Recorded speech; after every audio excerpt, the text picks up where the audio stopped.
La filosofía moderna nace en el siglo XV, justo cuando el hombre comienza a darse cuenta de las explicaciones que valían antes para explicar el todo ya no valen. Y no es que el hombre moderno haya sido un crédulo, pero resulta ser que aparecen en escena personajes como Nicolás Copérnico, y de pronto el hombre descubre que la Tierra no era el centro del universo, que ese sol que veíamos brillar muy arriba en los cielos era ahora el protagonista de todo. Entonces, a la par de que descubrían nuevas cosas, se empieza a dar una revolución dentro de la ciencia y de la historia del pensamiento. Y será la filosofía moderna la encargada de mostrarnos cuáles fueron las respuestas que dieron aquellos filósofos modernos, aquellos que empezaron a tener más confianza en la razón que en Dios. Yo explicaré la filosofía de David Hume, Herbert Spencer y Arthur Schopenhauer. David Hume, nacido en Edimburgo en el siglo XVIII. Estudió filosofía apasionadamente desde muy joven. Sus padres querían que él fuera abogado, pero él se negó rotundamente a estudiar lo que ellos querían.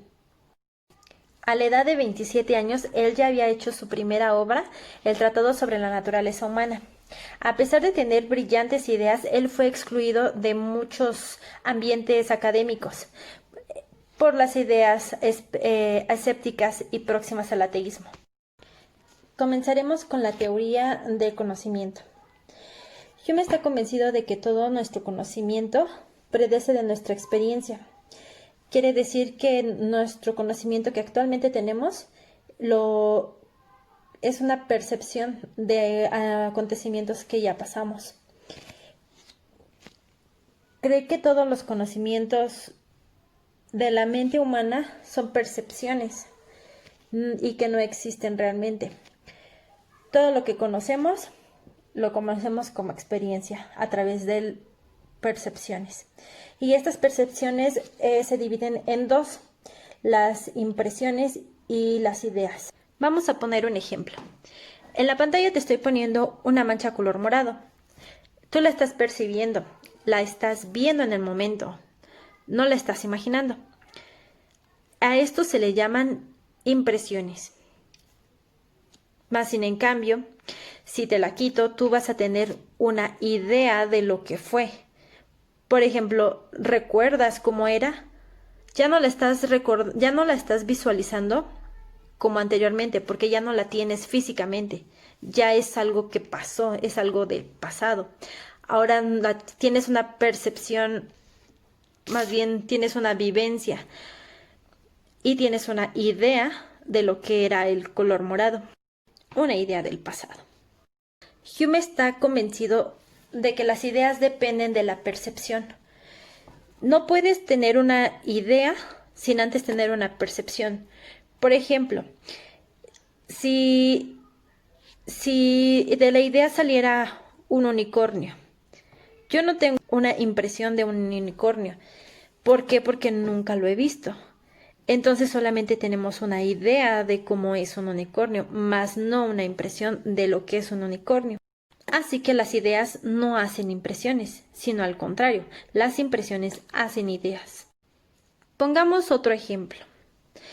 Si tú a un niño le demuestras lo que es un gato, el niño sabrá lo que es un gato porque se lo estás mostrando. Él ya tiene una impresión para hacerse una idea en un futuro de cuando tú le digas un gato y el niño ya tenga la idea en la cabeza de lo que es un gato.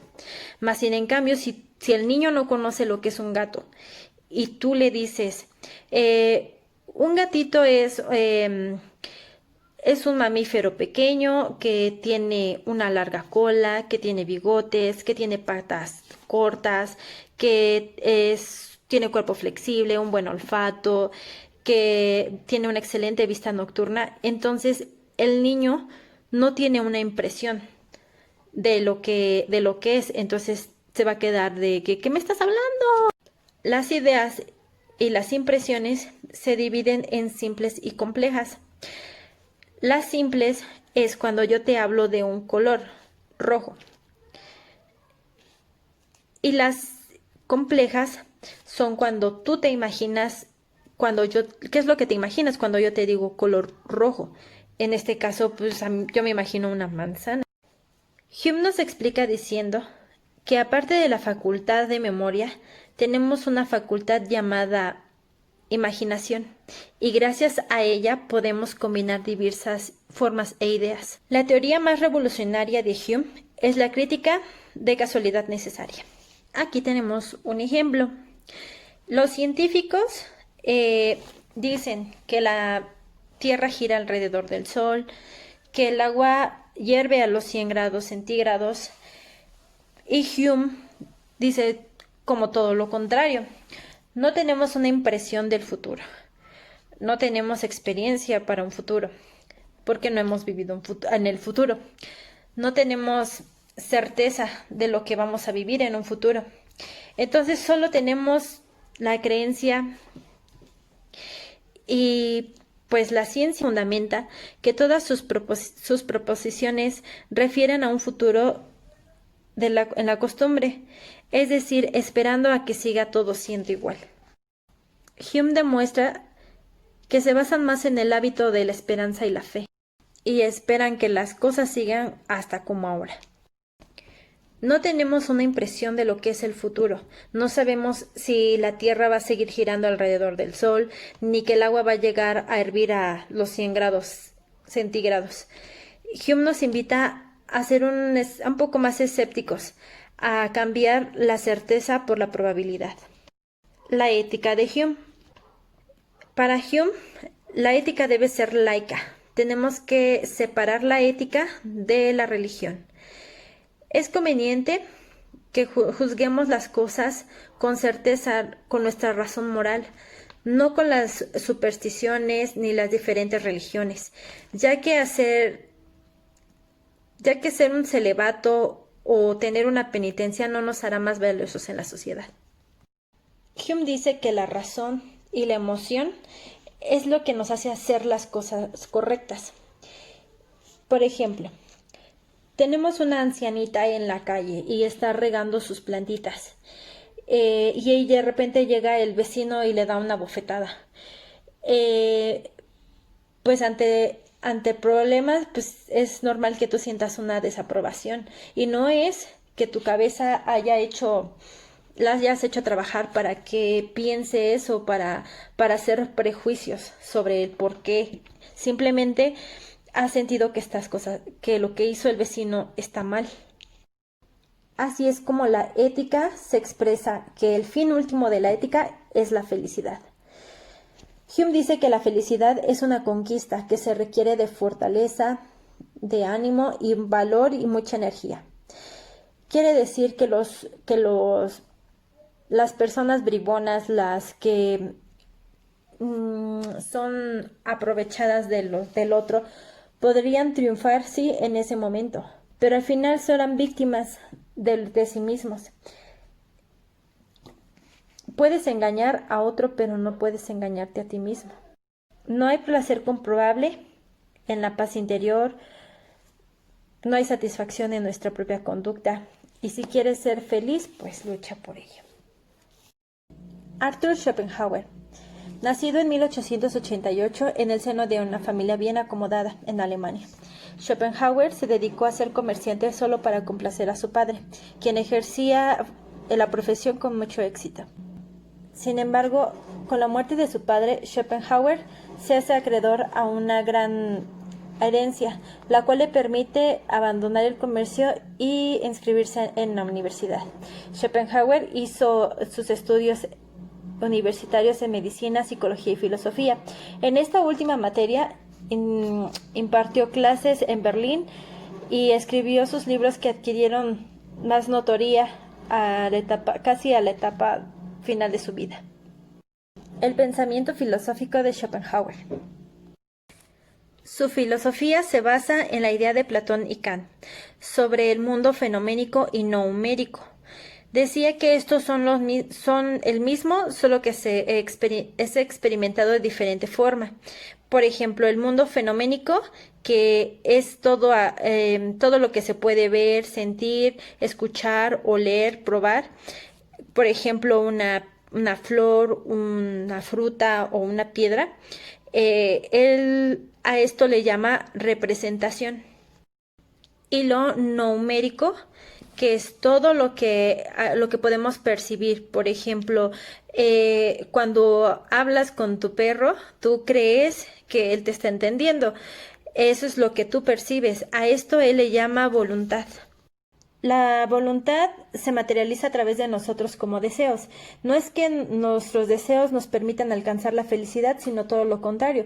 Por eso a Schopenhauer se le conoce como un filósofo pesimista. Cuando deseamos cosas que nos rodean y que queremos alcanzar, si este deseo no es satisfecho de manera adecuada, nos puede llegar o pueden provocar en nosotros frustración. Por ejemplo, cuando compramos un coche, puede ser muy bonito y el que nos los vende te puede decir que viene en óptimas condiciones y pues tú te sientes satisfecho porque acabas de adquirir un auto. Entonces, a la semana se te descompone y esto te provoca frustración y enojo porque pues se lo acabas de comprar. Schopenhauer nos dice que lo que necesitamos es una vida austera, una vida sin demasiados deseos, porque así estos deseos no serán frustrados y por lo tanto no vemos insatisfechas todas estas necesidades. Nuestra vida es en demasiadas ocasiones un montón de deseos absurdos, que su satisfacción, lejos de producirnos una satisfacción, nos provoca una angustia. Les voy a poner un ejemplo.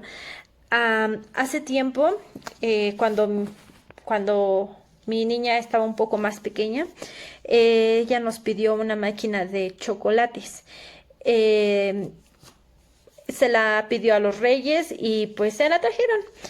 Pero pues resulta que la maquinita de chocolate solamente traía unos moldes de plástico muy delgados. Venía una cajita que tenías que meter el molde ya con el chocolate y girarla, pero no venía el chocolate incluido en el producto.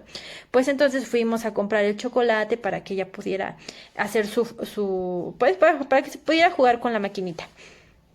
El chocolate lo teníamos que derretir en la estufa y entregárselo derretido para que ella lo pudiera poner en el molde y meterlo en la cosita, esa maquinita que la girabas para rellenar el molde de chocolate. Pues resulta que no sé, aunque ella siguió las instrucciones, el chocolate no cubría totalmente el molde cuando lo metía en la maquinita. O sea, más fácil ponerlo en el molde y pues girarlo tú con tu propia mano que estarlo ahí metiendo. Entonces, pues prácticamente ella se decepcionó por haber pedido eso y no otra cosa, porque pues no le veo total sentido a lo que estaba haciendo. De ahí que el pensamiento de Schopenhauer llega a un planteamiento filosófico oriental, donde nos dice que debemos de vivir en una vida austera, no buscar placer y ningún reconocimiento de ningún tipo. De esta manera, así sin deseos, podemos vivir felices y sin frustraciones. Herbert Spencer nació en Inglaterra en 1820. Su vida académica fue poco constante, por ello no le importó obtener un título en ingeniero civil y se dedicó algunos años a los ferrocarriles. En 1845, gracias a una pequeña herencia, pudo renunciar a su empleo en el mundo de los ferrocarriles y así pudo dedicarse a lo que más le interesaba, estudiar y publicar. En este periodo escribió su primera obra, Estática Social. En 1855 completó una de sus obras más importantes, Los principios de la psicología. En ella expresa las bases de la filosofía en la psicología.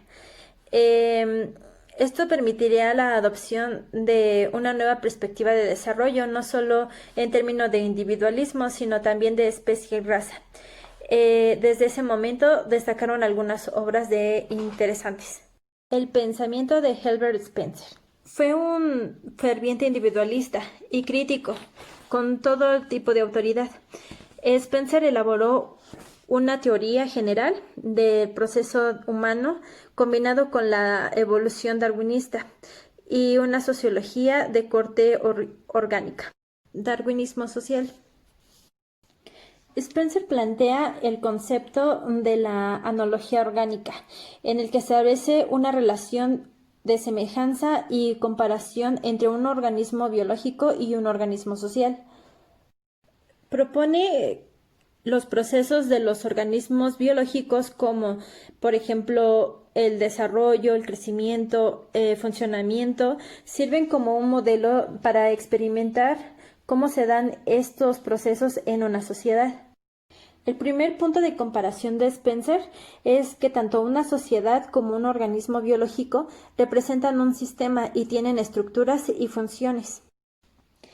Se entiende que por sistema es un conjunto integrado de partes estructuradas e integradas entre sí.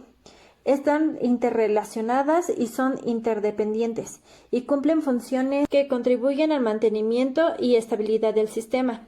Por ejemplo, el sistema solar, el sistema mecanizado de un reloj, el sistema biológico y el sistema social. Otra cosa que tienen en común los organismos biológicos y los organismos sociales es el crecimiento. Según la teoría general de Spencer, los organismos crecen y se desarrollan partiendo de lo simple a lo complejo y de lo orgánico a lo heterogéneo. Mientras crecen en tamaño, también crecen en estructura. Por ejemplo, las sociedades simples homogéneas son las sociedades prehispánicas. En ellas, pues los organismos sociales eran muy pequeños porque como tenían que estar moviendo, eran nómadas pues, para conseguir su alimento, ya sea pesca, la caza o recolección de frutos, pues esto no les permitía tener un asentamiento como tal y pues no hacían crecer su familia o sus miembros de su sociedad. La estructura, no había un jefe, entonces pues la estructura de la sociedad pues era igualitaria. Solamente se dividían el trabajo por edad y sexo. Las sociedades complejas o heterogéneas son las estructuras sociales más complejas. O sea, ya hay una domesticación de plantas y animales y por lo tanto ya empieza a crecer más el número de integrantes de su sociedad. Eso quiere decir que ya no están cazando, ya no están moviéndose de un lado a otro, se vuelven sedentarios, por lo tanto ya tienen una estabilidad social. Quiere decir que también ya hay un jefe, un gobernante, un emperador, un rey que los estructura como tal a cada miembro de la sociedad. En el desarrollo de lo simple a lo complejo y de lo homogéneo a lo heterogéneo, Spencer detecta la diferenciación estructural, que consiste en que cuanto más diferenciada está la estructura social, se da un mayor grado de especialización de las partes y de las funciones de cada una de ellas. Esto incidirá a un mayor grado de la dependencia entre las partes del organismo. Por ejemplo, tenemos una célula. Cuando se divide la célula por mitad, cada parte cumplirá necesidades del organismo. Cada mitad seguirá existiendo independientemente. Por otro lado, si un organismo más complejo como un caballo, si a un caballo le quitamos el corazón, no hay otro órgano que lo sustituya, por lo tanto, el caballo va a morir. Según Spencer, entre más diferenciada estructuralmente esté una sociedad, eso indicará que tendrá un mayor desarrollo evolutivo.